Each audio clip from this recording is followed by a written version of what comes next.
While addressing a policy discussion before ending his visit to Jamaica Wednesday, U.S. Secretary of State Mike Pompeo urged the nation to be wary of Chinese investments. Mr. Pompeo said leaders have a responsibility to ensure investments in the region are coming for purely economic reasons and not for political gain. It has to be the case that the rules that are set up lead to transparency. You owe it. We all owe it to the people of our nations to make sure that when foreign direct investment is taking place, that it's coming truly for the right reasons, that it's not coming for a national security reason, to put at risk the privacy of the citizens of Jamaica, right?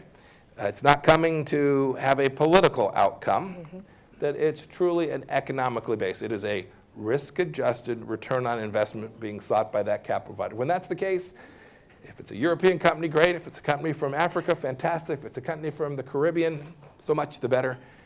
But every nation has an obligation to make sure that the money that's coming to the country is doing so for the betterment of its people and not for some political or national security purpose. However, he said he was not suggesting that all investments from China should be avoided.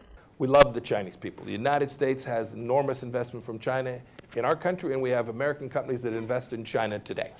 This will be so for an awfully long time to come. We just closed the first phase of a significant trade deal with the country of China. But here's what America is doing. We are making sure that when Chinese companies come invest in America, they are doing what President Trump said. It's going to be fair. It's going to be reciprocal. That is, American businesses that invest in China should be permitted to do so on the same basis that Chinese companies that invest in America. The same thing for trade.